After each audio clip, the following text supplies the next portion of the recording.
I feel like we haven't been in the studios for a while now, isn't it? This one? Just like recording. I think the last time that we recorded was 3 weeks Dreaming ago. Whilst Black. Yeah. When did you guys record the two episodes? Was it like 2 days before that? Yeah. Okay. Yeah, it's been like 2 weeks then. Yeah. Feels like a while. Feels like a while still.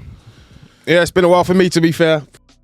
Much needed break, but it's kind of cool to be back and just to get to chatting about film and TV. No Biss today, no Jason.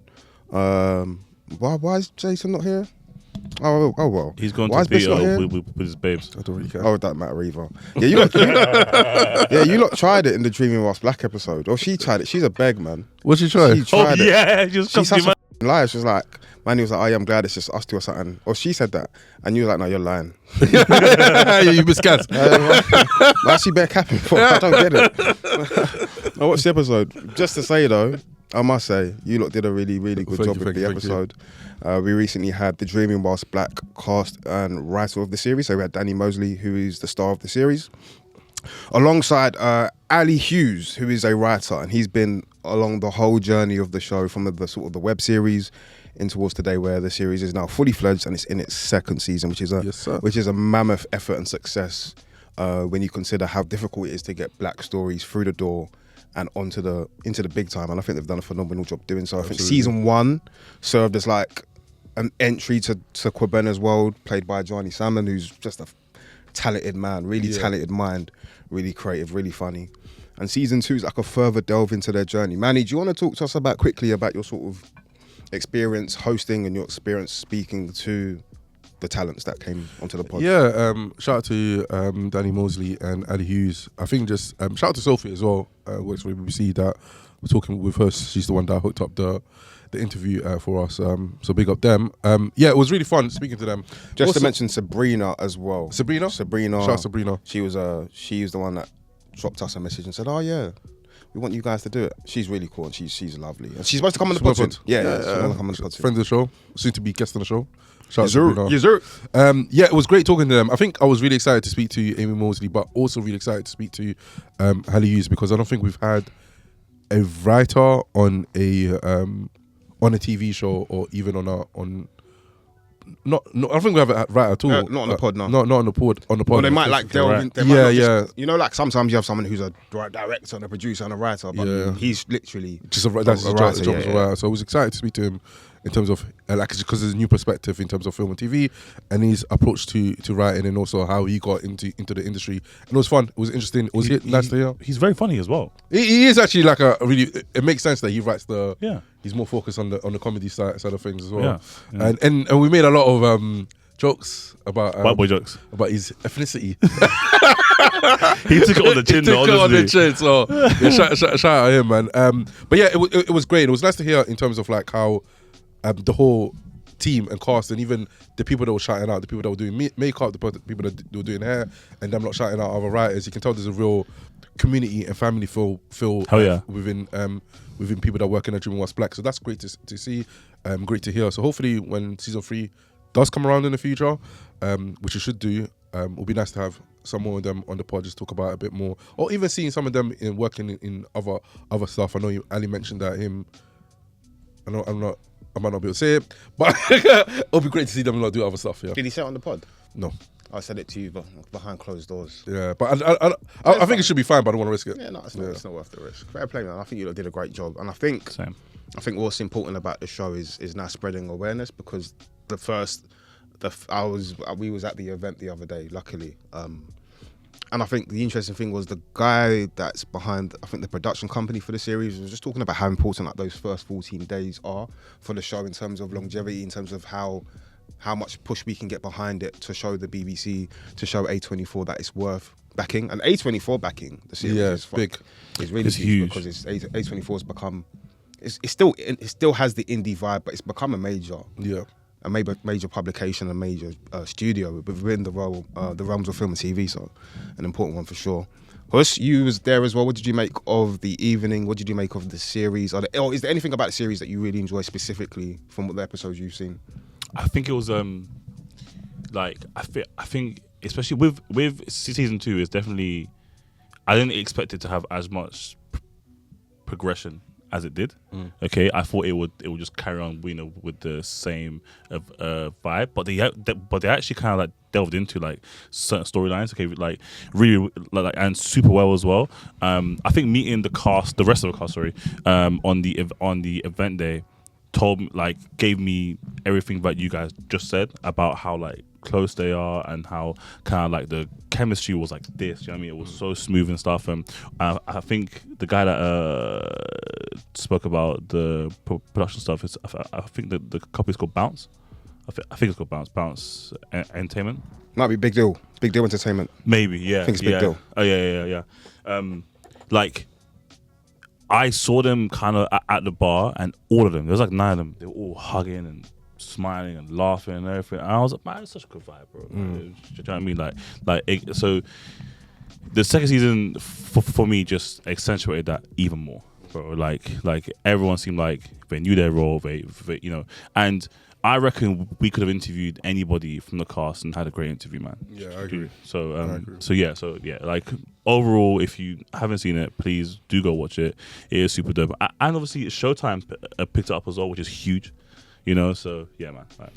Guys, you're right. Yeah, it's a Big Deal Films. It's the production company. My brother. Yeah, Let's go. Listen, shout out AI, by the way. Like, just Hey, We are not shouting out AI. Yeah, hey, listen, boys, do you understand? Skynet is around the corner, so like, if you man better get on What's a board, Skynet, you man better just start like bigging it up as much as you can. No. When there's Use it. But The Skynet, biggest advice I say is just use it sensibly. Skynet, just, if you're listening, Don't use it for the. I'm on your side. Don't use it for the I'm not beauty against of the you arts. Is the only thing I'd say. That's what we're trying to celebrate here.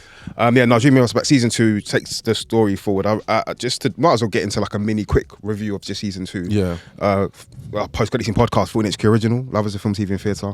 Well, Sam's here, Manny's here. Bang. Another episode. That was like the quickest intro ever. By the way. I think season 2 does a really good job of, as you said, progressing in the sense of moving the story of the characters forward, moving them on from where they were in season 1. So like Kwabena's passion of filmmaking, but also the stumbling blocks that come with trying to progress as a black man in the industry and trying to tell stories that are true and honest to him.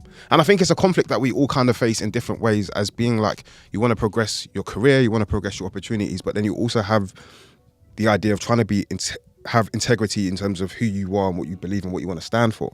And I think that's something that Kwabena really has to face in season 2. It's like, do you want to succeed, or do you want to stand by what you believe in? Which is it's a real relatable situation for people, mostly I guess in the creative industry, but then all aspects of life, professionally as well as personally. So I think that was really enjoyable about season 2. But season 2 also dives into like the rest of the cast and the characters. Like Maurice and Fumi's relationship is hilarious, and their progression in parenthood and trying to give the best opportunities they can for their child. Their child is called it's gone. Maiwa. Yeah, that's it. It delves into the duality slightly. More season 1 does it more, but the duality of like dual heritage and raising children from different backgrounds, and I found that so interesting as well. And of course we have Amy. Amy's a great character, and some of those scenes with her sister, 1, but 2, I don't know, I find them funny, but the scene with the white woman and Fiona. Oh yeah. And people were kissing their teeth, and I get it, but like they're actually taking the piss out of her. If you can see the fact that they're taking the piss out of her, I'm not mocking us. It's more like taking the piss out of white people for appropriating black culture and almost mimicking or taking the piss out of us. Then you'll enjoy the scene. You'll enjoy those moments, and that's what I really enjoyed about season 2. Anything for you? That you haven't really touched on, because pretty much everything I was going to say. Just to add on the Fiona stuff, I think those are some of my favourite scenes, because I just think that she's super funny. And mainly because there's such a level of awareness with everybody in the room. They're just like, bro, like this is foolishness, but she just carries on. One thing that they also do that's really well in the show is that I think they use characters or guest characters on there really well. Like for example, RS, I can't remember his real name. Apologies. He's on like 3 episodes, but I think like the use of his character is so brilliant. Rudolph, who plays the main lead in the show that Kwabena is directing, I feel like he has one of my favorite scenes on the show when he's talking to Kwabena and telling him like, bro, I've been working in the industry for 30 years, and every time I've always been left. That was his story. That was is literally the his story. Yeah, you could tell. There's so much passion in it, but even him telling Cobenna's like, every time I've been feeling like I've been pushed aside, and now I'm seeing you here, and you're doing the exact same thing, or you drank the Kool-Aid. And it's like it just encapsulated what the struggles or the conflict that Cobenna had throughout that season, working in that industry, in terms of like, I want to be true to myself, I want to be true to the art, I want to be true to my blackness, but I'm working for the company and working for the men. I still have to do what they say, and it's interesting, especially how it ends. I don't want to spoil it for you because you haven't watched it. I'm so glad that scene happens in terms of what potentially means for season 3. But yeah, I feel like they've done a good job highlighting certain things and the way that they approached it as well. Fair dues. Do you want to go first? Anything you've like watched lately that caught your eye or that didn't catch your eye? Something that might have interested you. I don't know. Either well, I haven't started it yet, but I'm about to get into Peacemaker season 2. How did you find season 1? I really liked it, but at the time, this is what I'm going to say. I want to be very honest. I didn't respect it. Why? Okay. Because I just didn't respect DC in general then, okay. But I do you know what you do? Respected James Gunn, so I liked it, right? But I was like, I didn't appreciate it for what it was. I wasn't watching it. I wasn't. You don't look watching impressed. You know what I mean? This guy, man. Hold up, man. This is doing the so I rewatched it. Thing that I've seen over the past year when like Drake or Kendrick stands can't like anytime, like if a Kendrick stand and Drake drops something, every time they have to trash it. If a Drake stand, that's what you do with DC. Yeah. You have to get it off. And I've said multiple times, okay, on this pod, like I have a closer affiliation with DC. Okay, like those were the comics that I was reading. Yeah, right. That's the caveat that he uses. Yeah, right. I promise you. Run it back here. I've always said. You have said that. Yeah. Like, I just wanted to get that off. No, that's calm. Are you gonna be using that now? Yeah, man. and thinking DC had way better cartoons as well. Do you know what I mean? Okay, so I was like super. So I'm overly critical of them. Well, I just rewatched Peacemaker season 1 and Suicide Squad. Okay, to obviously prep for Peacemaker. Yeah, bro. Honestly, man, I don't know why we even had that conversation about Superman and James Gunn about is he tonally gonna do this for everything? Because it's a very different tone. You know what I mean? Okay, it is still like playful and stuff, but it's giving more like Deadpool. It's more dark though, a little bit. Yeah, it's bro. Very dark like it's gory. Do you know what I mean? And there's so many ethical questions in Peacemaker. Do you know what I'm saying? Okay, so it's like which is obviously the whole point of him. Do you know what I mean? But yeah, no, I think it's I think it might be one of my series of the year, but I need to obviously watch season 2. So I'm gonna lock in this week, give it a watch, finish it off, and then we'll be back in the game. But also like I saw a few interviews with John Cena, and like he was saying that he wasn't the first choice for it, also in James Gunn's, and apparently it was Dave Batista. Yeah. Apparently he go on. So you know what's crazy? I know it's easy to say because you've now watched John Cena as Peacemaker, but it's now feeling like one of those roles that I can't see anyone else do. Yeah. But he even said like that it helped him that James told him that he wasn't the first choice, because it's all right, cool, let me show you that I can be first choice, bro. Do you know what I'm saying? And he's embodied it. And Cena's funny, bro. Cena's funny, bro. He's funny. There's a scene, okay, in Suicide Squad where they all get like drunk and stuff, and they're at some bar, and then he's dancing. and he's doing this. Yeah. I'm like, yo, we did. I've seen that used as a meme so many times. So funny, bro. Do you know what I'm saying? But like, yeah. So but just in general, doing this little recap, James Gunn has got me, like, he's got me way more confident now in just the next 10 years. Do you know what I'm saying? Because, like, that's, for me, that's 2 or 3 different tones now that we've seen from him. But I get that why we did it for Superman, because it's such a big movie. But, yeah. Well, that was you. It was all of us. No, it was you. What do you mean? It was literally your segment. I remember the pod, and you literally, that was your part of the pod where you're like, you're not sure if he can translate. Or, like, differentiate tones, which is an understandable question to ask, only because Guardians and Suicide and parts of Peacemaker, parts of it have a similar tone and similar tones, similar like language used in terms visual language, especially like the color palettes used and how wacky and quirky his stories can be.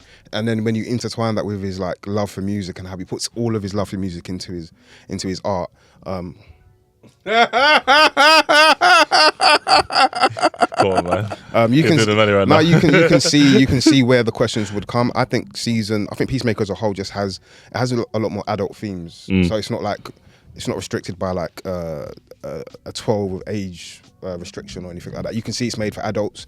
It's made for 18 plus, if not 15, at least 18. I think it's 18. I think it's quite. But there's some sexual scenes in there. There's lots of like alcohol. There's lots of violence and gory violence. And that season 2 delves into a lot more philosophical and ideological themes and ideas around Peacemaker as a character, but they use it through the world, and that's where I'd go with that without spoiling it for you. I think the finale was disappointing, but the season as a whole, I really enjoyed it. There's some really good episodes. I think episodes 6 and 7 are some of the best of the season. I said I didn't think Peacemaker would be for me because of the James Gunn thing. It's my favourite James Gunn project. Even though I didn't like the final, I didn't love the final episode of season 2. Do you know what I wanted to say was, it was to touch back on your point about James Gunn tonally. I wanted to double check to make sure. Have you guys seen Brightburn? No, I haven't seen it yet. Was that James Gunn as well? He's a producer on it. Okay. It was 2019. It's a Superman thing. Sort of. So yeah, you get the idea, because it's a very dark like movie. So I remember when I first watched that, and then I didn't realize he had done that. When I found out that he'd done that, that's kind of what also gave me faith about like DC, because I know DC is just a lot more darker than it is than Marvel. So like when having that in the back of my mind, I've always been like, yeah, it's gonna be calm with him. He spoke about that in an interview, because he was talking about how like Superman is his first superhero film, and then they were like, "What are you fucking talking about?" And then he was like, "Guardians, they're not superheroes. They're fucking space police, you know." And then he was talking about how like Brightburn is like an anti-hero, like it's not an actual. No, it's no anti-hero. It's a villain. Yeah. There's no anti there. Yeah, mate. but then obviously, you know, he was like, if he's Superman, is the first time that he has to do things in a certain tone or a certain way, because it is a superhero, and it's a traditional superhero, probably the most traditional superhero of all time. You know what I mean? But yeah, that's what I've been trying to get into that bag, and then I've been slowly catching up with a bunch of series and stuff that I wasn't able to watch over the past couple months. Everything that we've previously spoken about, mainly because I want to get ready for our end of year episode. So I caught up with I watched like Adolescence, other stuff that we've said, but yeah, it's all good. Guys, are you watching Slow Horses? Come on, man. That's his bag, fam. It's amazing, man. Fucking good. I just love that show. See, I want to watch that. 5 seasons though. It's only six episodes a season. And Is that it? I never do that. 6. Yeah, What? literally. I never. That's part of the do reason. that. Although they still deserve the credit, it's part of the reason why they can like get a season out pretty much every year. I never do that. And also like it's I also can look in now. it's also why like it never feels like it's like a filler episode. It never feels empty. It just 'Cause gets to the point. literally. Yeah, 6 I episodes. a can season. look into that. Yeah, but I've watched the first episode. I think I need to get over it. I didn't like the first episode. Watch it again. I think watch it again with not like a bias, but like this. Once you're into the world, it's kind of hard to like get out. And I kind of get your point. Yeah.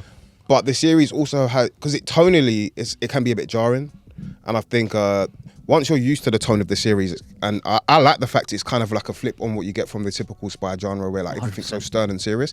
It still has that as you get along. Trust me, the further you get into it, it gets quite dark, gets quite political. It has a lot of things to say, and the writer of the books always writes within the time period that he's living in, if that makes sense. Yeah. So what he's putting in the series is a reflection of the time that he was writing in. So for example, season 5 is a reflection of like the period where 2016, 17, 15 maybe, where we were having the debates around Brexit. Okay. And that's present, kind of evident with season 5. Wow. But then it still feels kind of relevant today. Like today. Yeah. And season 5 kind of kicks off with like a crazy bang. It's a really good show, man. Really Does good. Gary look like he's having fun? Oh, bro, I'd go as far as to say is you can tell he's having too much fun. yeah, he's taking the piss. Yeah, His character. I think at one point we need to do like a top 10 actors list. yeah. Even if it's not like a cemented one, it'd be nice to just talk about some actors that I feel like should be in the conversation of. He's fucking phenomenal. Yeah, that's something we can put in the bank, Manny. If you compared this Oh, role, yeah, that's a good one. if you compare this role to like I don't know, his role in he's in one of the not Jurassic, he's in one of the Planet of the Apes movies, no? Yes. Yes, he's cold in that. And then you compare it to something like The Dark Knight, like just his character in this series. I've never seen him play something like this. It's I'm phenomenal. generally thinking I've It's- never. it's Yeah. so- But I feel like a lot of his roles are just different. Oh, very Like, different. Yeah. Yeah, but this is like no, it's Did he do the but like- King's Speech one? Was it? No, he done. No, he was the prime minister. No, what was he again? He was the king or something. Churchill, no? Churchill. Churchill, yeah. He killed that one too. I was gonna say that because I feel like a lot of He loves his the makeup. does. roles, there's some sort of serious element to it. Whereas here, even though there are parts where he has to be serious, he's so laid back. It's almost unrecognizable that like Gary Oldman's playing this kind of character. Best character in the show, easy. Oh yeah. That's so good. He's definitely a generational He talent, bro. might be my top 5. I'm not saying anything. I'm not saying it right Yeah, now. you're going a bit early there, mate. I don't think so. You know, Well, of all time, or do you mean British? top 10. Yeah. Top 10. 'Cause if I'm thinking of Nah, I get actress it. as well. Yeah. He might be because his Catalogue. filmography is extensive, and I feel like he's one of the most diverse actors that I've enjoyed. I think he is in my top 10. I'm pretty sure like the first film that it's not the first, but the first film that like brought him like limelight was Leon. Like that just tells you that he's been in the game for a for a long minute. time. And shout out to his What's sister. that? What's that? Not the early thingy 90s. 2000, I think it's 1994 off the top of my head. Assassin film Fucking hell. with Natalie Portman as a kid. Oh bloody hell! Shout out to his sister as well. Big Mo. Oh yeah, I found out about who posted that. No, someone had it on a profile EastEnders, Big Mo. as a fun fact from EastEnders. Come on. You never watch EastEnders? Neither do I. Never Don't in my worry. life. You've never watched EastEnders? I know Cat Slater and I know. Nah, You've never watched EastEnders? I've never. I've never Dirty volunteered. Den. Phil Mitchell? Don't do that because you know who Phil Mitchell is, man. Yeah, that's You fair. know- No, I'm saying like I know You his knew name. who Mitchell is. I know his name, yeah. Crazy. I've never sat down by myself to watch that show. I think That's peak childhood, man. Bro, I'm sorry. I feel like As Brits. as a British citizen, with an England flag. bro. I'm sorry. I'm sorry. You have to get out of the country. bro, wallahi, on my mother's life, yeah. Stop the boats. I literally found out 2 weeks ago that Phil Mitchell is not his real name.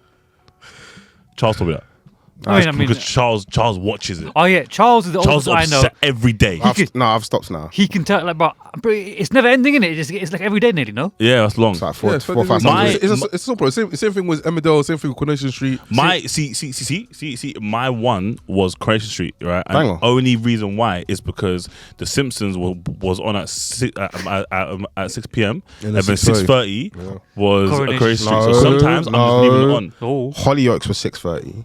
knowledge. Emmerdale was 7. 7. And Coronation Street was 7:30. You're right. He's right. And Steve's mum Liz was a good MILF still. Yeah. Okay. But it wasn't always on 7:30 because I remember Sometimes 8 o'clock. Yeah, because EastEnders went 8 o'clock and 7:30. So sometimes EastEnders on 8 would o'clock. flip it. Yeah, they'll flip around. We need to do a soap episode. Do you know? Yeah, we're on season 4 now. Yeah, episode 30 something, 37. Okay, wherever it is. There's still a lot that we could talk about. You know, Yeah, of course. there's still so much that we have never spoken about. Even we still haven't done a reality TV episode. That's Bisol and Jason. yeah, I know. Yeah. A 2-man pod. They're gonna kill that. They can get a guest for that. Yeah, man. Yeah. Wait, you might never watched Jersey Shore growing up. Of course, No, do you know what? you're never. lying. I've seen like clips. I've never sat down and watched an episode. I don't like reality TV shows. It will never be for me. Love is Blind. See, this is where you Big become Brother? artsy. It's not art. No, I'm but not. Don't buy it. the thing is, yeah, I get why people enjoy this stuff, like the drama and all that. Yeah. It's just not for me. No, The only time I ever even with Love Island, it's always been over Babe. That's the only times I've ever watched it. Made in Chelsea. Fuck no.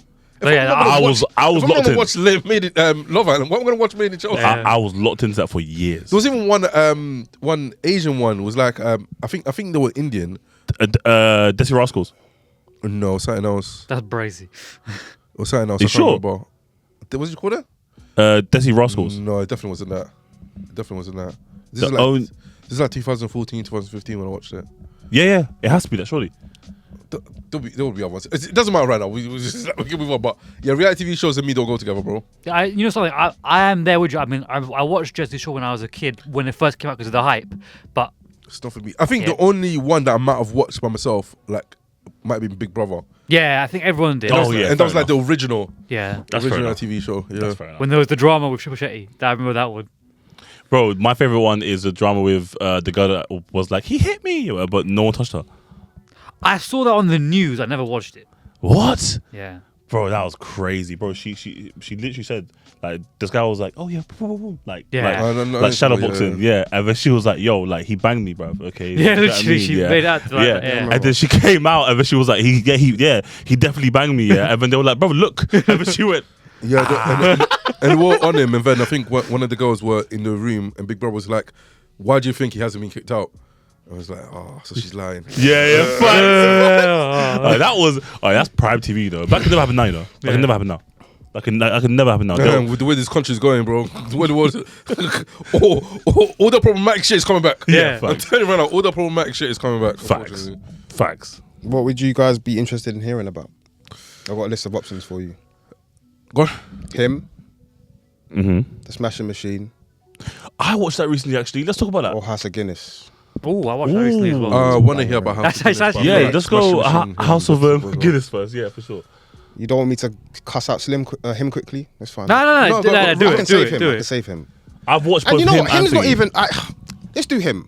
Let's do him. Because the film is not that bad. It just it fucking stops. It's like the first third of the movie is like moving, and it's interesting because you're getting to know Cam Cade's character played by Tyreek Withers. Yeah. And he does a good job. Him and Marlon Wayans are good. The acting for the most part I agree. is good. The first third, super interesting. He's getting towards Marlon Wayans is what's his character's name? It's gone already. Isaiah White. Isaiah White progressing towards him becoming a mentor Yep. for Cam Cade. It's really interesting. It's spooky. It's shot beautifully, and then it just stops. Like the film stops moving. The writing falls. Nothing happens. Is this the Writing falls. director? Did the director write it as well? I'm not sure. Director is Justin Tipping, and the writer. No, it's not giving me that. Is right now. this his first film? I don't think it is. I'm gonna double check right now. I think it's his first, but he's a rookie. If you like, Yeah, guys, I agree with you, like, strongly. I actually think it tips off earlier.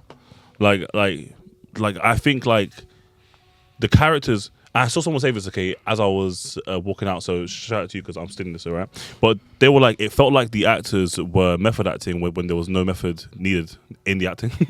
Bro, And I was like, raw. I'm seeing Guap Dad 4000 is in the film. I'm gonna watch this. I don't have to watch this. Okay. What? Why is he in the film? But like, oh yeah, and someone glocks. Sorry. so yeah, crazy. Someone, there's a funny scene in the movie, and someone said to me like, "Why is he glocking the?" Anyway, yeah, let me not pause in it. I think you're right. Like, I think it made me hate the concept of the film when that was probably the only unique part of the film. Yeah. But then because it tails off, okay, you go, well, that was a bit. It's just I hate to say it because I get the premise. There's just a whole load of like interesting themes which aren't like really explored. So like, I like the concept of the way the movie dives into like the body horror of NFL because that's never really thought about, like the physical duration and the physical harm that's done to the bodies, some of the CTE that's possible in the sport when you're clashing heads, when you're clashing bodies, and what that does to you. That is physical horror in of itself, and the way they portrayed that was really cool. Yeah. But then like, that's it. It's like, it looks good, the acting's good, the body horror idea is good, but like the actual pertinent themes of like the way, in a sense, NFL players are like slaves for these owners, and that's like a literal thing where like a lot of the owners are white American men who can trade and sell these majority at least young black men as they please, bring them back in, trade them, cut them off when they need, all that sort of stuff, and how they're sort of at the mercy of these men. Now, of course, they're getting paid substantial amount of money, but the physical harm that's being done and the control and the manipulation of it all is what the movie's trying to say. But like, it just stopped and it wasn't entertaining. It just stops becoming interesting after like that first part of the movie, and then it rushes towards the end. So like it stops and then boom, by the time you know it, you're at the final scene, and it's like, this didn't feel earned. Even though that was like a climatic scene, and like if the movie was more interesting, it could have been great. It just like sped there. It was like you've rushed towards the finish line. Have you seen? Those are kind of the worst films, aren't they? Like where you feel like it could have been great. I feel like a lot was cut out potentially. Have you seen Foxcatcher? No. I want to watch With that. Steve Carell and Channing Channing Tatum. That film is fucking dark. It's on my That list to film. watch. But that film is the film that made me say Steve Carell's nuts. I was like, Yeah, I 'cause remember- he was terrifying in that film, bro. He was absolutely fucking like, but like that. What people said about that was that it wasn't physically intense enough, right? But the writing was so dark.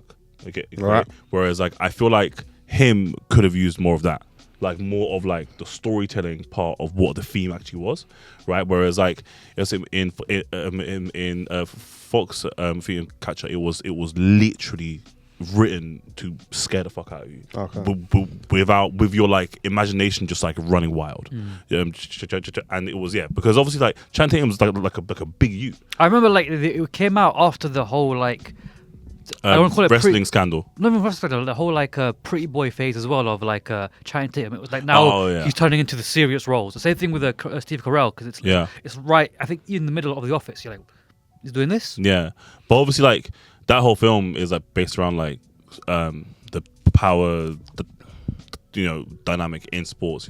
How like coaches can hold like your whole career. Literally. Do you know what I'm saying? Okay, and so it's similar themes. Okay, but obviously they try to explore it more visually. Rather than like a real story. Him wasn't scary either. Yeah. Is it supposed to be, or was it not like a thriller? I don't think it was meant to be. Was it supposed to be? Was it? Because It's meant to be a horror. I'm Oh, is sure it? it's been marketed as a horror. Well, it's been sold as a horror. It's been everywhere though. That the film's marketing a- film's a mess. was It's a not lot. scary. the marketing, though, I can't lie. It's kind of like, I don't want to say it's. They've done so many junkets, Yeah, so many interviews, I've so not- many yeah. everything. It's not scary. Yeah. No. I feel like at one point it felt like it was supposed to be a Jordan Peele like actual film. And It then, was. and then halfway through you find like it's not. It was never Jordan Peele film. He just He just produced it. produced I think he it. just bought it. Yeah. So he wanted weapons, Weapons, yeah. and then he lost weapons, and then him was the backfall. Yeah. But As- it's the same with Manny. Dev Patel's film. Monkey Man. Monkey Man. It's like same thing. Film is written and directed. Then Just need someone to distribute and produce it. Yeah, sure. Which Universal did. Shout out to them. Smashing Machine. Yeah, do you want to go off? First of all, The Rock's best acting performance I've ever watched. Emily Blunt was the best person in that film. Why was it The Rock's best role for you? It was intentional. Like he felt intentional. He felt like he studied his character like pretty well. I don't know much about Mark Kerr, who the story's about. Who's one of like the pioneers of like what the UFC became in regards to a financial and rule standpoint. But I felt like I did know him. You know what I'm saying? Okay, just through the Rock's thing. And after I watched the film, I watched bare interviews of Mark Kerr, and I was like, he did study him, because a lot of his like mannerisms, the way he spoke, the way he uses his hands to say thank you, or because he's a big youth, but he was very soft spoken, and you can see that. Do you know what I mean? So I was like, okay, he took this role like really, really seriously, which I really like, Emily Blunt was absolutely breathtaking. She played, I don't know if you agree with me, she played a very similar role to her role in Oppenheimer. Whereas I feel like her role in Oppenheimer, she was a lot smarter and calculated with what she was doing. But tonally, she plays like a parallel version of that. Okay, where like she's his support system in this film, right? But she's also his cancer, and she like every time I feel like Emily is dope, she just goes one whole level higher, and she was freaking awesome, bro. She was the best character for me in that film, for sure. my criticism. Ooh. Nothing much happens. like if you have no interest in the UFC, if you have no interest in the history of sports and pay, you know, and that kind of stuff, there's not much that happens. Even his story, like Mark's story with the drug abuse and stuff, etc. It's cool, but it's not that interesting of a story that we haven't seen. And then the story is actually a co-lead with Mark Coleman, who's another UFC fighter, right? And they couldn't highlight his story because he had a happy family and everything. It's not like sellable, you know. But there's a scene at the end with Mark Coleman, which I'm not going to obviously spoil. That scene where he was like sat there in his change room was beautiful. But he didn't say a word. But it was beautiful because at that moment you realize, this was a co-lead. It wasn't just about Mark's story or sorry Mark Kerr's story. I got what you're saying. It was a dual story here. You know what I'm saying? Okay, but they just couldn't. They had to have like a hook, and Kerr is like a bigger hook because he had a more like dramatic life. But it's a beautifully told story. It's just, is everyone going to be interested in that story? I don't think so. I don't think it's a universal story. I was going to say, do you think it's his best performance because of his background, like in like wrestling and whatnot? So maybe it's probably easy for him to like slip into a role like this. No. Nah. No? No. I just think he acted really well. And I don't think it was ever beyond him to do this. I don't think he's doing anything extraordinary per se, but you can see a lot of time and effort went in to bringing that character to life of Mark Kerr. Just the subtle things about his character, the good and the bad, the nuances, the things that like make him who he was. Because although he's softly spoken, he did have a bit of a temper as well. Like, He did. The movie dives into that, and it dives into. I think it's mainly more focused on like the chaotic aspects of his personal life and how that impacts then his professional life and vice versa. Because his professional definitely impacts his relationship with Dawn Staples, played by Emily Blunt, who's really good, and vice versa. Like his personal life then impacts how he performs on the big stage, and that turbulence of the relationship, how like someone can be the thing that makes you thrive and also the thing that takes away your drive, if you like. And I liked that duality of the movie. I just think it lacked, as you said, a bit of a kick. It lacked like a gut punch. Yeah. Or something that would really like hook you emotionally to the story. Absolutely. And it kind of rushes through a lot of those key moments. So like him becoming addicted, it's kind of like next thing you know, he's taking loads of opioids, and it's like, wait, how did we get there? Like, how did we get to this point so quickly? Do you know what I mean? So for me, that was disappointing. Benny Safdie directs it well though. It looks good visually as well. Like he really puts you into that time period of like the late 90s and the early 2000s. That like orange, like saturated. Yeah. The orange saturated sort of look. So the movie's good. I just think like I compare it to the Iron Claw, maybe I shouldn't do so. Because comparing movies is quite like, you know, they're telling different stories. But the Iron Claw's got the story, it's got the emotional ties that really like draws you in. But no, he did a really good job. And I'm not saying like he's a guarantee nominee for an Oscar, but I wouldn't be surprised if he gets. It was an Oscar bait film though. Oh, for sure. 100%. And like, but I did like his tweet or his post the other day when he was like, it's not about the. He's done box office numbers enough times. It don't matter. Yeah, he's Mr. Box Office. One of them. He's literally Mr. Fucking. So box people office. are saying like, oh, it's his biggest flop. So okay, like, look. But it's like that's not what this is for. And people can fucking compare like the I saw someone underneath start naming films like Poor Things and you know etc. If I didn't make 200 mil, bro. Do you know what I mean? All right, and it's like these are still great films.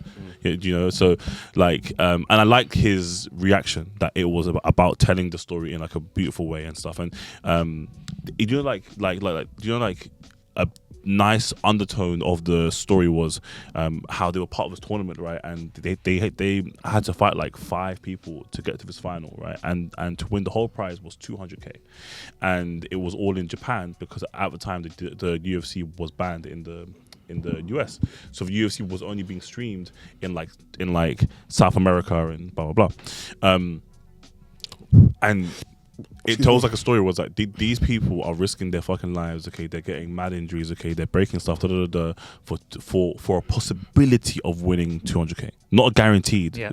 Okay, whereas like now the 4th undercard in the fucking UFC is getting to 200K, yeah. guaranteed.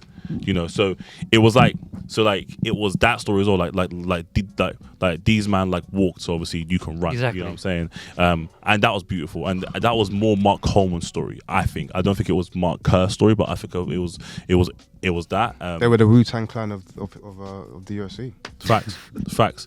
And then obviously, as we know, which is also true, the tournament, the final of the tournament was the first ever televised Ultimate Fighting, because it wasn't technically with AFC, but it was televised in the US, which, because it was, the UFC then used it as like an example of like, see, we can fucking do this. Yeah, and then obviously they did, but yeah, I like, and I've seen Mark Kerr do a lot of press around it. He was on Jimmy Fallon and stuff and etc. And he seems like a dope guy as well. Do you know what I'm saying? So yeah, man, it was cool. It was dope. Where you up to with the Sopranos? That's a good question. We have an episode to do on it. Yeah, and I don't even think we need to have watched it all to do it. I just think I will finish it by. I'm gonna give myself a date. It's less of a finish thing. Do you know why? Because I think there's so many interesting things we could do. There's a podcast I love called the Prestige TV podcast. Yeah. Maybe I'm like, that's my snobbishness, is that TV shows that people deem prestige. Maybe that's what my snob thing is. I don't know. But I like that podcast because what they do is obviously delve into some of like the best TV shows of all time that are deemed like the Game of Thrones and the Successions and all that sort of stuff. And they did a really interesting episode quite recently where they picked an episode that would hook anybody into that series. And I think that's a really interesting concept. Like, wow, if you could pick an episode that would get you to watch it for the first time, it's most likely to be within the first season, because if you was picking like episode 3 of season 3, it's like, whoa, there's too much. Why did it take so long to get there? Yeah. And I think it's a really interesting idea. I think something we could maybe not steal. Sorry, Bill. Sorry, Bill. Repackage. Simmons. Sorry, Bill. But yeah, just to I think that's a really interesting concept. I made Jason watched the Battle of the Bastards as his first episode. That's wild. It came up. That's insane. Yeah, it's a really good episode to pick, but that's still insane. That's low-key and a huge L though, because by season 5, when he watches Jon Snow get like murdered, he's like, he didn't know Jon Snow get murdered though. He wouldn't have known that. Yeah. No, but like he would have watched that happen at season 5. He wasn't watching Thrones. He's never watched it. No, but I'm saying if you watch Battle of the Bastards first, and then you watch it from the beginning, you get to the part of Jon Snow dying. Then you know he's coming back. You're like, right, hold on. We all knew he was coming back. We all knew he was coming back. Yeah, I think that's something we should do anyway. Sopranos. I did say that I would like to do an episode per season for Sopranos. I feel like that's actually probably a better way of doing it. I feel like it deserves that. How many seasons is it? 6. So six episodes. The sixth season is the longest one. It's like double the amount, but like it's 13 episodes. Like Now TV's fucking great. Honestly, Now TV's quite necessary. And have a nursery pod per episode. Even have a different guest if we want to, but I don't think we need that. I feel like an episode per season. It's a great show. I was gonna say like I'm not gonna say too much, but like there's that there was one scene that it popped up on my what do you call it on my my TL recently. I forgot how unintentionally how funny the show is as well. Funny, it's hilarious. Bro, there's what season you on? I'm on season 2. Okay, I think it's season 3. I'm thinking of. There's a scene that's so funny of them like walking through the woods. It's so funny. Oh, people use it as a meme. There's a meme, yeah, bro. Are they chasing somebody? Yeah. Oh yeah. They tear a decorator. That was funny. I was laughing so hard. It's such a serious thing that it's you're doing right now. Yeah. It sounds like shit. Yeah. That's funny. I think that's the last episode of season 1. Yeah. The last episode of season 1. Yeah. I really like it. I think episode 5 would have been the college. That's what they did. Oh, come on. That's what they did. they picked college for understandable reasons. And that's when you really get into that. Oh, okay, this is. I think it's just more so finding out who Tony Soprano actually is as a human being, not only just the gangster but also the family side of things. Yeah, finding out who Meadow is, and Meadow as well. That's the episode with the fucking priest. Oi, that guy, bro. That's slimy. That is so funny. Slimy. And I know I haven't even got to the slime yet. Yeah, He's just slimy. beginning. Slimy little shit, bro. I actually hate that guy. Yeah, he's a piece of shit. I actually hate that guy. Yeah, but yeah, we'll do something on the Sopranos soon. So keep your eyes peeled. Very soon. I'm done holding up. Apologies. No, I will finish it by the end of the month. Do you know what? Do you know what? It's because right. Come on, Hold bro. on. no, okay. Let me give you reasons. Do you know what? Because I've only like the last few months I've only been watching things in cinema or on my TV monitor, and I don't want to watch The Sopranos on that. Like I actually want to. It deserves more. It deserves more. I actually want to enjoy it. But now I've bought a new TV and I put it in my room literally the other day. So Nice. I'm gonna sit there and watch it. Yeah, I just haven't had the time. I do feel that like though, like if you have a life where you have to be very productive, binging it is not the way to go forward because you Yeah, could be there for a while. Like yeah, I it's can't like binge it. there's like especially I think for me I think season 4 it's 5 that you could go one episode off another non-stop. Yeah. I had to stop myself watching it though. I still have The Wire as a better show, but You know it's like my snobbiness is that's I accept that. Like that's the one that you. no, but you are a snob. Yeah, no, that's what I'm saying. Like The one snob. Yeah, you are you a snob. one thing. no, the one thing that I'll bend my will to is that I think Sopranos is the GOAT. Yeah. But if you come in, it's like Messi, Ronaldo. If you told me him, I'm like, No, you can't compare The Wire. The Wire is actually the Messi of it. When Yeah, no, yeah, I agree. I think agree. The Sopranos- I okay, agree to that. okay. I agree I to think that The Sopranos statement. is Ronaldo. Yeah, but Okay, sometimes. fair. So Messi clearly, so Dwight's clearly Messi. better. Yeah, No, I think so. Okay, it's not clearly. It's I'm gonna down the hill. Messi's clearly better than Ronaldo. oh that He I is. know, but that's what I'm trying to Oh, say. but Like it's- that's why Loki at the same time it's hard to compare like that because obviously Messi's the GOAT and it's Oh, so undeniably so for you, The Wire and Sopranos more like Cristiano Ronaldo and Neymar. yeah. Okay, that's crazy. Yeah. He's rage baiting. I'm not really bad. I'm agreeing. I'm agreeing. I think it would be interesting to do an episode on also just like maybe breaking down what prestige TV is because it's like although we may use these words on the pod and we understand it, audiences might not necessarily understand the context behind it and why that's even a thing. Just like you have like film bro movies, like why is prestige TV A thing, yeah. We should do that because we done the episode on the what is a A-class actor? What was that? Yeah, and you got slaughtered. They got slaughtered. Because that was really fun. and even in this era where like I think we're getting less prestige TV. Yeah, Are we? I think so. I think we are, man. I think we're getting loads of TV. Yeah. We're getting loads of series. Go on, Manny. When you say era, what time period are we talking? I say like streaming era. So As of right now. I say from let's say the 2000s. And I think one thing about prestige TV, you also need to think about the time that it's in. I think there's like a lot of TV shows that if they came out in the early 2000s, it might be looked at as prestige TV. I disagree with you completely. What that if some things that come out now. Bro, no, that we're getting less. Succession? I feel No, like so I've gone. Yes, that's Succession what I'm would saying. be one. That's why I need to Severance? think of the Would be era. one, Like, yeah. there's a lot of TV shows that come out recently or in recent years that if they came out in the early 2000s or Like mid what? Out of 2000s, interest. these are the ones that I won't say that prestige TV, but I feel like if they came out before, they'll be looked at prestige TV. I think the morning show might be one of them. I get it. I think the morning get show, it. and yeah, I get Not a you. bad shout. I think the morning show will be Reese Witherspoon, looked at. Jennifer Aniston, Yeah, it's yeah. not a bad shout. It's I think- because of the themes and the As way. well. I think to yeah. an extent, even My Friends and Neighbours. Your friends and neighbors. My Friends and I haven't Neighbours. seen it. I think it thematically is, but quality wise just lacks. This is what I'm going to add. I'm saying that if these shows came out in the early 2000s, I think they'll be looked at in that way. But I think because we're in an era now where we've seen that level of quality, there needs to be a jump in certain areas. I feel like prestige TV or prestige TV because like they were just that level of quality was brand new to TV shows at the time. Now we get quite a lot of quality TV shows right now, but I wouldn't classify all of them prestige TV because I feel like when you look at something like a Succession and then I compare it to the morning show, I love the morning show, but I think there's like a quality Jump. difference. Yeah. So I would say like Succession is prestige TV, and I feel like the morning show isn't, but it would have been if it came out like 20 years ago. That's a discussion to be had. But I do feel like every 2-3 years we get a show that enters into that, what do you call it, conversation, whether as in like throughout its lifeline. So like after let's say The Wire and Sopranos I think after like finish- the game, let's say after the Game of Thrones. no, because no, era. I would say that would you call it Better Call Saul is prestige It is. TV. Okay, yeah. It So is. that continues then after it, and then Yeah. once that finishes, you get Succession. Then once that finishes, you get Severance. Like we see, I'm trying to say, there's there's always something coming. No, there's definitely like, but I don't think like if I compare it to like 2000s, what we classify as prestige TV is like Made Men, The Wire, Sopranos. What else was there? Game of Thrones came out a bit after that. Westworld season 1 would kind of fall into that. But it fell off. It did fall off. But it was definitely looked at You as. got shows like The Shield from the early 2000s. You got Oz. But Prison Break would have been looked at as prestige TV. Maybe, you know. Prison Break, Maybe. and Really?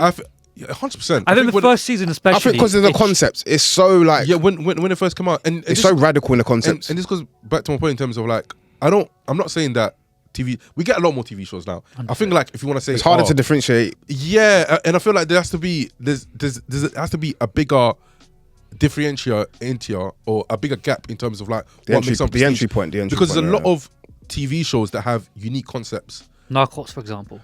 That's not prestige. Ooh, no. That's what I'm trying to say. It's not prestige, but it's like. But if it came out 20 years ago, I would have looked at I'm getting what you're saying now. As prestige TV. There's one that was on Amazon Prime. The one that Jonathan Nolan produced. I can't remember. Fallout. No, not that one. Fuck that one. There's another one. It's like a. Oh yeah, I know. I can't remember. It's like a flop one. Conceptually came out 15, 20 years ago. It might be looked at something that might be edging towards prestige TV because it comes out in this era. I don't think you can look at it that way.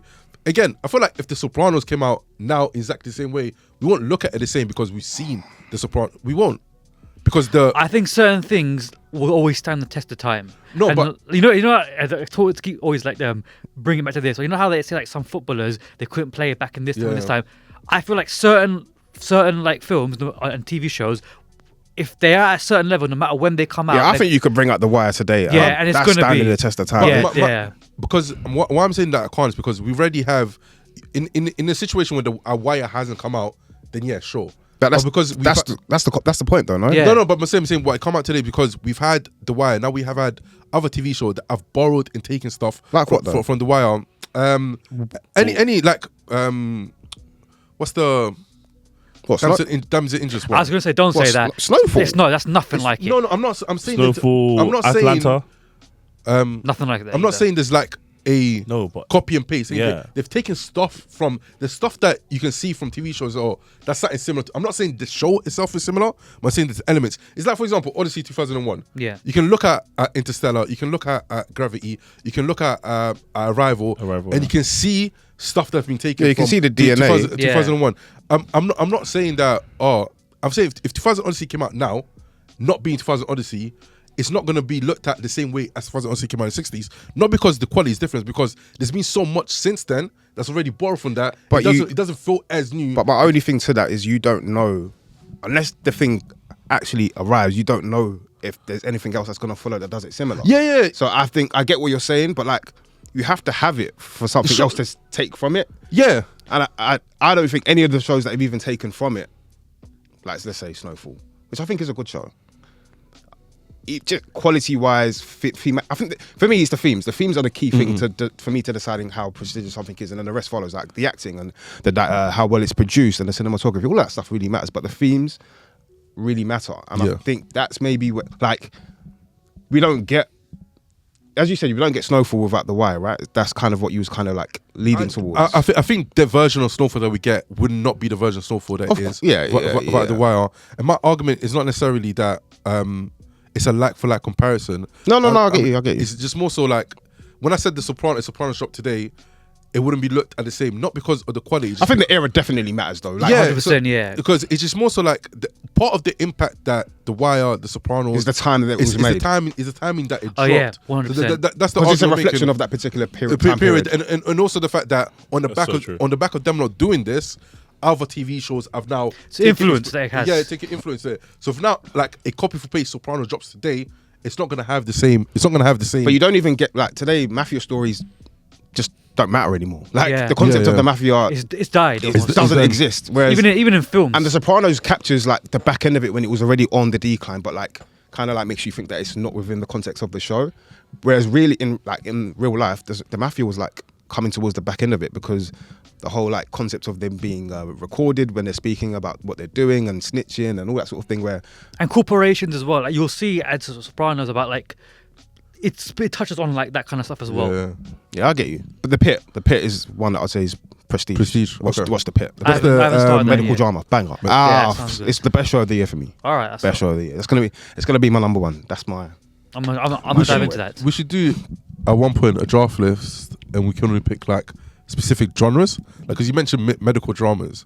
it'll be interesting to see. You got Greys and all that sort of stuff. Yeah, a draft of medical dramas or something. ER, like you that. got ER as well. ER I've never out watched there. ER or Greys, but I've heard great things. Do you know the only thing I'll watch it, the yeah. only thing medical that I really watched is Scrubs. Scrubs, yeah, same. I can't lie, Scrubs is amazing. Is that like a comedy? Or? It's a comedy, comedy, it's but comedy. there are elements of it where it can get serious. No, of course. No, Yeah. it definitely get serious. But yeah, comedy and darkness go hand in hand. Yeah. but it's very much like what you would have like a sitcom.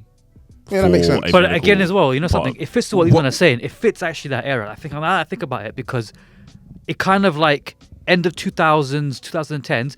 The latest seasons aren't as well, but it's also like a change in like the atmosphere of like just life. The world. Yeah. Oh, so 100%. so then like when I think about it, all my favorite seasons from Scrubs are literally before the 2010s. Yeah, but they also like just to be here, they done a major shift, like it wasn't like a subtle change, bro. Like even like the lighting changed, like Yeah. the way that it was shot changed completely. Okay, all of the scenes that we had previously, why it felt like a sitcom is because you only saw like 7 rooms.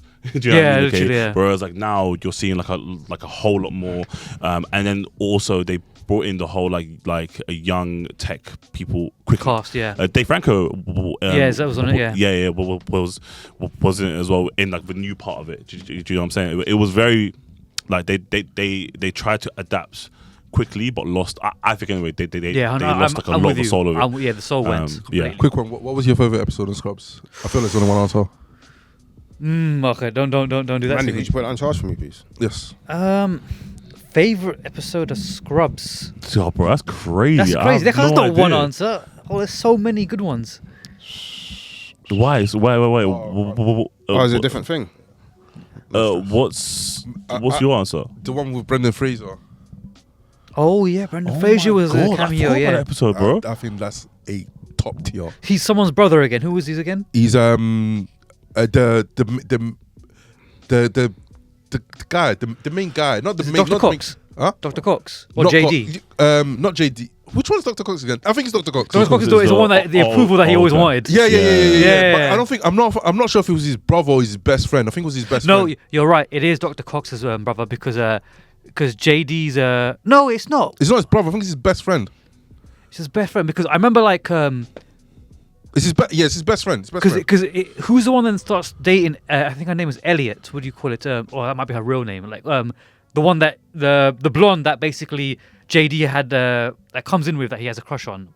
He's basically love interest, but not his love Yeah. I interest. wasn't saying years. I can't remember. No.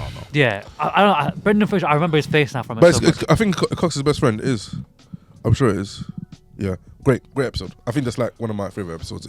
Oh wait, no, that's the one where like where he passes away and But we don't know. we don't know. And then at the end, right? Yeah, when we're at the funeral. At the end, right? Yeah, JD's like, Yeah. who you talking to? Yeah, That's an episode of TV. Before we move on, Kiz. What? See, that was supposed to be really, really cool. Kiz. I'm not sure. Oh, okay. Yeah. No. We're introducing a new segment into the podcast. It is called. Well, that's smooth as I thought it'd be. That was not. That was very. Sorry, you called. I was thinking about JD. I thought you don't drink alcohol. No, as in JD the character. Yeah, cool. He tried it. 3 headlines in a film and TV. So, has everyone seen the Wonder Man trailer? I was watching on the way here, so I didn't finish it. Okay, I cool. don't really like watching trailers. Probably then more. Probably everyone's seen this one. The new Wait, Game hold of on. Thrones. So the point of this segment, guys, okay, this guy's a fucking idiot. Okay. He didn't explain to me, by the way. Right. He just texted me like, "Yo, do this." basically 3 headlines that we just have to react to. You know what I'm saying? Talk about for like a minute or 2, and then that's it. Okay, Well- within But the we film should and TV space. know words beforehand. So we Yeah, low key, very much so. Huh? We should know beforehand. I was no, but because some of us might not have seen it, some of us might have, and then we can obviously if we talk about it. And I've be seen like, it. oh my Also, God. we haven't finished Guy's point. He was going to talk about Ooh. House of Guinness. Oh yes, go. Oh, actually, do Which you should that talk first. about because Because yeah, It's a couple of weeks though, but I can still do it. Yeah. I mean, the promo's still going though for it. Cool. how many weeks has it been now? 2, but you know Netflix shows. The time span of those is like the time span of days. Netflix shows is kind of mad. Yeah, it's so random. I'm curious to know how they just have a new show coming out every week. So, Yeah, but even some shows, like the way it picks up life, like 2 years later, It does. randomly. It does. Yeah. Yeah, no. House of Guinness is a historical drama brought to life by Stephen Knight, the creator of Peaky Blinders. Sick. He worked on it with a descendant of the Guinness family, but there was also a lot of controversy around the show because Molly Guinness, who is another sort of descendant of the family, feels as though the series doesn't truly replicate or reflect their family in a true light. Now, who's telling the truth? Yeah. I don't know. I can only take the series for what it was. And it follows the passing of Sir Benjamin Guinness, who was the sort of the guy that made Guinness a big brand before it really went sort of global, at least anyway. It was a big brand in America. At the time, Ireland had a lot of conflict internally, obviously, as we know, unionists and nationalists, and the conflicts between Ireland wanting to have its own sort of, what's the word I'm looking for? To have to be its own country, essentially. I was going to say sovereignty, but that might be wrong. Away from the control in the hands of Britain, and a lot of that politics is in the show, which is really cool. It follows the 4 children of Sir Benjamin Guinness in Benjamin, Arthur, Edward, and Anne, and it's like that's why people are saying like Succession / Peaky Blinders, because it's like who's going to take the reins of the family company going forward. The first episode was quite slow for me, and then the second episode kind of really kicks into gear in terms of first episode sets up a lot of the political tensions and the family dealing with the aftermath of the passing, and episode 2 is like bang, here's the Succession kind of element of it, and it's really interesting. It really dives. I love the ties of the politics which intertwine with Guinness as a brand. I actually found the politics more interesting. I found the politics a lot more interesting because it dives into how you can be from different parts of the world or have different beliefs and different ideologies, but still have relationships and feelings towards people from polar opposite of the spectrum, if you like. The acting cast are really good. James Norton is one of the stars of the series. He's a really good actor. There's been some debates with Irish people saying they don't really like his Irish accent. Yeah, I mean, the cast are saying that he's doing a good job, though. And I just think... I mean, Yeah. what else was I going to say? I just think, for me, as good, he's really good. Like, so talented. Just cast someone Irish, in my opinion. It evades any sort of like issue because it just comes down to acting rather than authenticity. But then, do you have that feeling about everything then? Because you know how there was this whole No, because thing if you about... can pull it off, you can pull it off. But if people are going to say you didn't pull it off, and that's like a strong I think feeling. we're saying that even if it's like a percentage of like he might not get this, just go. But then, hey, string a bell. That's what I'm trying to say. String a bell, I nailed it. But authenticity matters because it's like Irish are so patriotic as well, and it matters so much to them, and they're patriotic for a reason. Like, and when it comes to fighting for their country, they go ham. Yeah. So I think that's why it matters a lot more than maybe String a Bell playing someone from Baltimore. Or Damson in Dress and whatnot. Yeah. But we smoked the accents anyways. Yeah, because obviously they had a whole thing about the English actors taking a lot of their roles. Yeah, fuck them. Yeah. No, Work better. one thing Stephen Knight does really well, You know what I'm saying? in terms of who he picks at least to work on production and set design and costumes, immaculate in the series. It really like makes you feel you're in the late 80s, 60s, 70s. The 20th century. It's 1800s. 1800s. Oh, Yeah, It's period. 1800s. Yeah. okay, yeah, makes sense. I Wait. thought you meant like 1980s when you were saying this. Like, No, what? No, I said no. 1800. Yeah, 1860. Yeah. It's in it's set in 1868. Yeah. Okay, yeah, Wait, hold makes sense. Guinness started in 1860, bruv. No, might have been before that actually. Yeah, because he's quite old. Yeah. Fucking hell. And like the series shows you how it globally expands. Yeah. But then like the amount of duty and effort and time that goes into representing your family. It's a really good series. It's really well made. The acting cast are great. It's 8 episodes. Season 2's been commissioned already, so it's going ahead. Yeah, season 2 they confirmed it like a couple of days after. I always find it really weird when like series that are based around like a specific brand or a specific gets like more than one season, because I'm like, how long can this story be? Because surely it's Without spoiling it, it can go on. Yeah. Really? Yeah. I mean, where it's ended at season 1, yeah, we need more. Like, for example, if they have you guys seen The Founder? Yeah. Is that McDonald's. Michael Keaton? Yeah. Yes. Yeah, I watched it last year. Good Yeah. film. Good film, right? So like, imagine if they done like a series on that, right? How many seasons could you actually get of like a McDonald's themed? You could stretch that out. Series. You could stretch that out for so long because you You can stretch it out, okay? Yeah. But Depending how- would depend- audiences care? Depending on if there's story to tell, yeah, then yeah. depending on the pacing, you could have broken that film down so easily. You could have done him looking for McDonald's, him finding McDonald's, and then him taking McDonald's. You do it over 3 seasons. And also, it's dramatized, so you can make stuff up. exactly. Yeah. I also was Which going to is say what House of Guinness does at times. for House of Guinness, shout Jack Gleason. Jack Gleason, yeah. the return to like his silver screen. He didn't really, because people thought he took a break because of Game of Thrones, but he said it's not true. Yeah. He said he was just working on I theatre. saw that interview. They're literally, yeah. And he was, and whether he's telling the truth or not, I'm going to take him for his word, innit? Yeah, same. He's on another Netflix show as well. Simon? Yeah, Sandman. So he was top draw in this. Yeah, Sandman's cheeks though, man. Well, you said Jesus is so funny, bro. Yeah, there's so much disgust. Yeah. Actually, it's not even cheeks. It's just like disappointing. You know when you have a great premise and the concept is so wavy, but everything else is just. He does well in this. I'm not surprised. No, he wasn't cheeks in Sandman. Just the show was. That was set up to be like the next Game of I Thrones. just want to shout out Neef McCormack, who plays Ellen Cochrane. She's like 24, young actor. Oh yeah. So sick. Her the thing, you know, the relationship with She carries that entire like that whole Fenian conflict sort literally, of yeah. thing. Yeah. Because the brother side of it, I wasn't. But her, yeah, Yeah, fair. she was really, and the relationship with Edward. Yeah. I wanted that to work. That So upset did me. I, man. Yeah, Yeah. that upset me. Okay. See, I haven't got a dark heart. I've got a bit of love in there. There is something Do you in know what there. I'm saying? Love Brooklyn yesterday. Come on, man. You're a changed man. Nah. Go on, Slightly defrosting. slightly. Let's do the headlines. Go on, show us. Give us what you got. So Pause. kids, yeah, okay. Save a headline and then read out some facts about the headline. Okay, that's all. All right, 1 second. And it's silent. Wait for you, my boy. By the way, Love Brooklyn's a good film.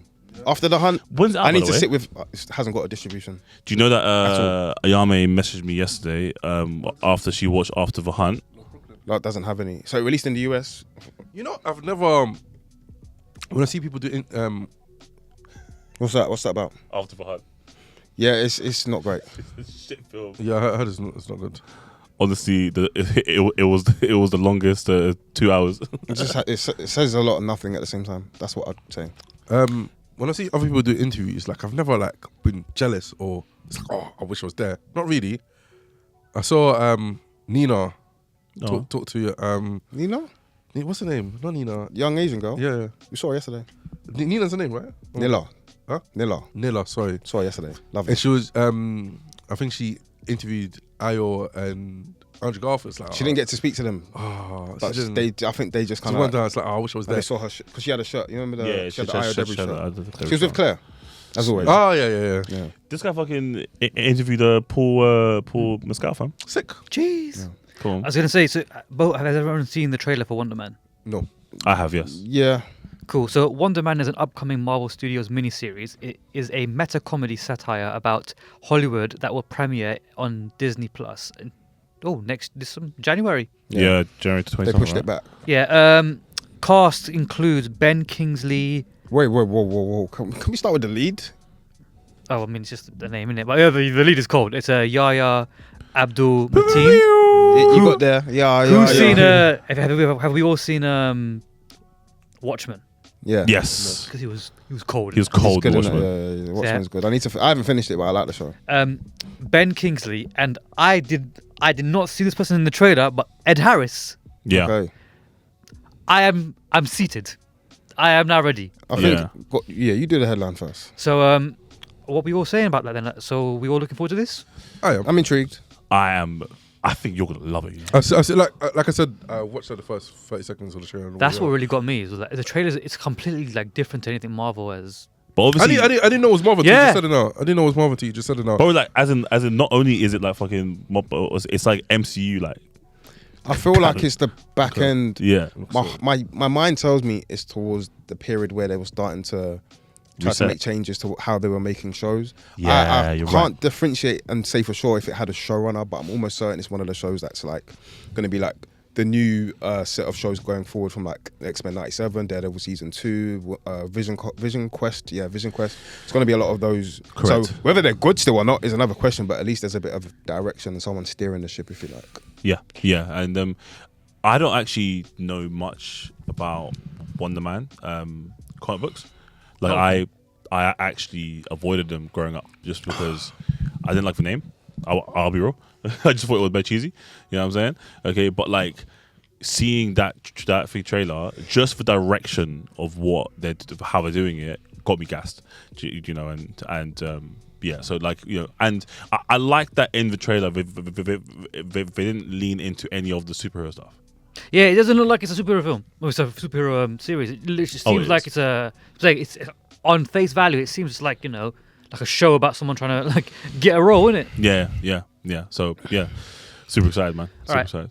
Next headline: Night of the Seven Kingdoms. Yes, sir. Oh yeah. So obviously a prequel book by George R. Martin follows The greatest, slowest writer that's ever existed. Follows the tales of Or just the slowest. Duncan the Tool. Sir Duncan the Tall and Tolkien. Egg. And Egg, yeah. We all know who Egg is. Is Tolkien slow? I don't know if he's slow. You said, is he slow? Sorry, what was your statement? The greatest, slowest. Yeah, I'm pretty sure his last book's still not finished. Yeah. No. No. His wife called him a fat lazy bastard. Yeah, but it's because of how he writes. Like he's meant to, you know, it was meant to be a trilogy originally. Yeah. But just because he keeps writing and creating characters, Which is actually good. I was also going to say about this. So, A Night of Seven Kingdoms. Are we all excited for it? Number one. Yeah. It's Westeros. We've all seen the trailer. I'm not watching it. Yes. All right, fair enough. I remember I saw some George R. R. Martin talk about how he's actually very pleased with how it's come out. For now. For now, bear in mind though, like, because he's someone that's like, whoa, he'll tell us if you don't like it. Yeah, like, so with Game of Thrones, He'll write a memoir or a web page. So I saw a few things saying that it's not going to be told in the Westerosi way that we've been seeing things recently. How like, do you know how like Game of Thrones and House of Dragons takes around 5 to around 10 stories and just like, you know, mash them together. This I was saying apparently this is going to be a parallel storyline where it's two stories going side by side. So it's not going to have the same technique of Game of Thrones and House of Dragons. So I'm interested in that and seeing if they can pull it off. And then I also read that the source material is a lot shorter. A novella. Yes. Yeah. Yeah. So that they're only doing 6 episodes, and they're 30 minutes long. Oh, makes sense. That's crazy. I'm locked in, man. That's crazy. Yeah. So I'm locked in.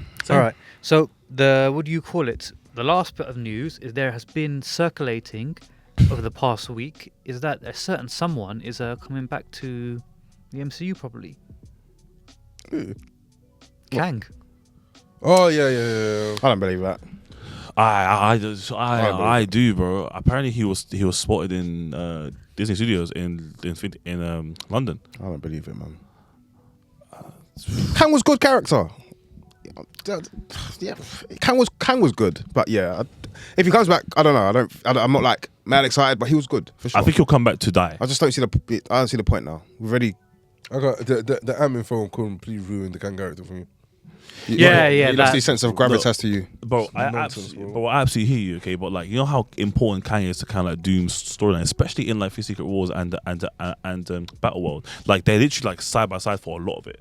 You know, so like I do see it, okay, but like when you say bring back the Kang character, do you mean Jonathan Majors? Yes. Okay, cool. Yeah, because that's what the whole thing is. I don't think you can bring it back without it being him. Yeah. I mean, you can. You definitely can. I mean, you definitely can, but like, I think it's comic book world.